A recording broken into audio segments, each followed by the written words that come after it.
About the tales, almost ruined it, the tales of the time traveling T1D. That's right, I'm a time traveler. No, just not really. But today we're talking about timelines, what time zones you should be aware of within type 1 diabetes management, how this all comes together at this amazing crossover of diabetes management. It's a new revolutionary method to keeping blood sugar stable and what you should be aware of so you don't have those surprises of blood sugar spikes and plummets. A couple days ago, I had a scary fast drop. It reminded me of the complexity of type 1 diabetes, but also of the variability of blood sugars when the right variables are crossed at the wrong time.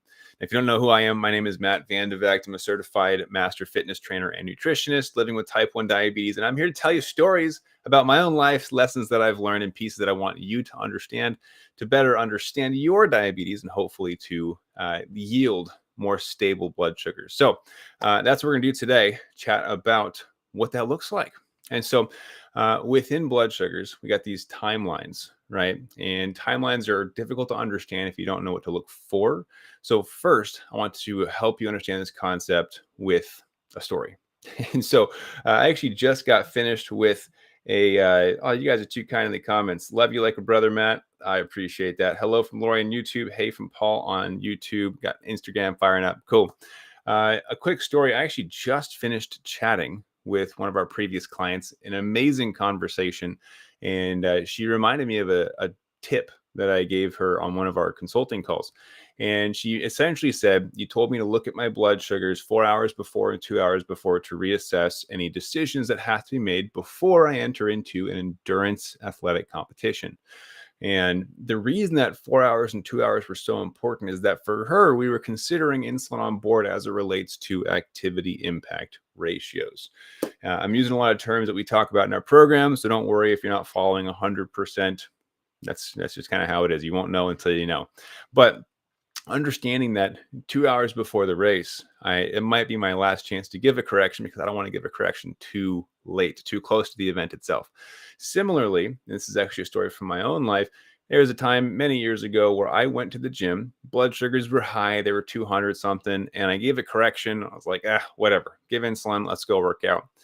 But 10 minutes into my workout, I felt shaky, sweaty. My lips and tongue were going numb. And I'm like, that's not a typical symptom of tiredness from going to the gym, right? That's typically from a severe low blood sugar. And I had glanced at my CGM and did not believe what I saw. So I took a finger stick, and my finger stick confirmed my worst fears. I had already dropped like 100 points. It was absolutely insane.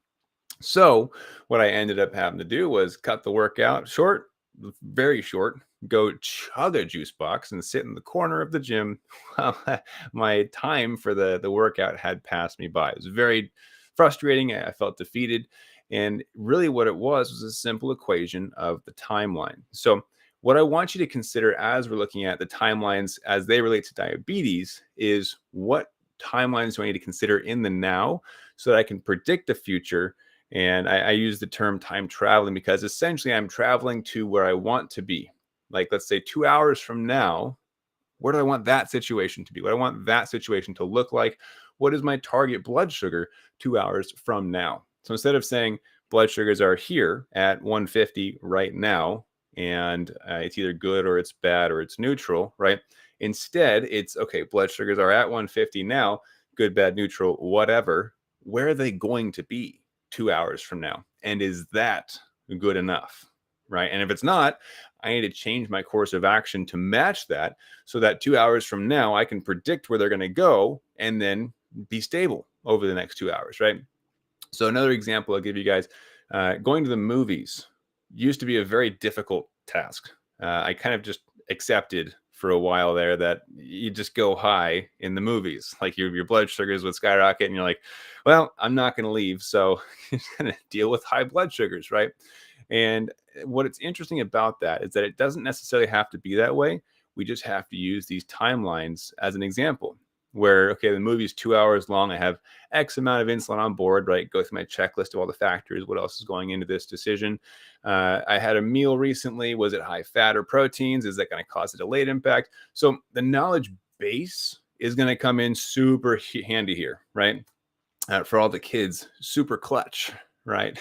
As you're making these decisions, you have to have that knowledge base. It's like trying to time travel without a flux capacitor, right? You're not going to get anywhere. It's not going to work. So with the knowledge base of what are these blood sugar variables going to do to my blood sugars, I can now pick and choose which ones I need to make adjustments to over the next 2 hours, 4 hours, 6 hours, whatever that stretch of time is. Now, I know this is probably going over some people's heads. That's okay. This is on the more intermediate to advanced side of diabetes management, right? And I can't spend time going through all the beginnings of timelines. It's way too big. Honestly, we have an entire program just going through timelines. Like that's how big of a topic this is. When we discovered this method of diabetes management, it took us like a year just to come up with the curriculum to explain it in a way that was not super dense, like was actually digestible. So if this isn't all making sense, it's okay. But the idea behind it is every single blood sugar variable that we encounter in life, of which there are many more than any of us realize, each of them have their own independent timeline, which is crazy, right? Here's the trickier part. When those timelines cross, in other words, interact, we'll say, if two timelines interact that are going to impact blood sugars, that changes the outcome of the timeline. So if you use the Marvel superhero movie trilogies, when two timelines interact, it alters the future, right? So if I were to travel back into the past and tell myself, hey, you're going to get diabetes when you're 19 years old, don't go to the food eating competition, right? Well, that's going to alter my life. That's going to alter the decisions that I make and the outcomes that are on the other side of those decisions. And so the whole time travel thing, paradox, is that by time traveling, you alter the outcome of time or the end result. So when we consider our timelines within diabetes management, we are intentionally altering the result, the ending blood sugar. Now, the biggest question you can ask yourself is, what is my target blood sugar? Where do I want to end up 2 hours from now, 4 hours from now, 6 hours from now, 8 hours from now? And are the actions that I'm taking now going to get me to that blood sugar? In other words, this client of mine who knocked it out of the park, by the way, we're going to have her on the podcast this upcoming episode. Just wrapped up a great conversation with her that we're going to share with you guys. Her target was by 10 a.m., which was the start of her race time. I want to be at X blood sugar, right? We had mapped out what's the best blood sugar for performance, but also for comfort and peace of mind. I want to be at this blood sugar by 10 o'clock in the morning. So what actions need to be taken at 6 a.m. and at 8 a.m. to virtually guarantee that I am at that blood sugar at 10 a.m. so that when it's time to start my race, I'm not worried about the what ifs of blood sugars. I feel good. I've calculated things, and using the blood sugar formula, we know where it's going to go during the race and after the race. And I won't throw any spoilers at you for this story because, again, it's going to be Tuesday's podcast episode. Cannot wait to share this one with you guys. But the idea is we can map out our blood sugars. All you got to know is the basis of information. How do blood sugar variables impact my blood sugars, which is different for each of us. So it takes time, right? It helps to have someone walking through that process. But two, asking yourself a simple question. Where do I want my blood sugars to go at X timeline, 2 hours, 4 hours from now? And what do I have to do to get them there? That's it. It's a very powerful question to ask. What are my blood sugar targets? How do I get there by this time? That's it. So wanted to just hop in today. I actually had to take off pretty quick. I got some more client calls that I'm going to be able to chat with these amazing people that I get to work with. But from today's lesson, I want you to take this away. What are the timelines in my diabetes management that I'm A, not aware of, or B, could easily take advantage of to virtually guarantee my blood sugars at a specific outcome? Okay, so if you want your blood sugars to be at a certain spot before a workout, after a workout, before a meal, after a meal, before going to the movies, before bedtime, that's a big one too. A lot of people are like, oh man, I just can't get in range before bed. Work your way backwards from it. I go to bed at 10 o'clock at night. Cool. 8 o'clock at night. what has to happen so that by 10, I'm in range. 6 o'clock, what has to happen so that by 10 o'clock, I'm in range. You can work your way into this and map this whole thing out. Get super fun when you have a lot more certainty behind it. So I hope this sparks some ahas, some epiphanies. We're actually taking a lot of our clients through this timeline process right now. Really fun to see these light bulbs go off in the middle of our coaching calls where it's like, oh, wait a second. I can predict blood sugars. Like we're able to do that. And I'm like, yes, you get it. it's so fun. So this I wanted to share with you guys so you can just keep your eye out, see maybe you're able to start spotting these pieces in your diabetes management where there is predictability and you can build from that foundation. Okay. So hopefully that again is helpful. I hope that sparked some thoughts. If you found this helpful or if it made sense, even like if it made sense, let's say that if it made sense, smash the like button for me so that other people might come watch it and hopefully it makes sense to them too and helps.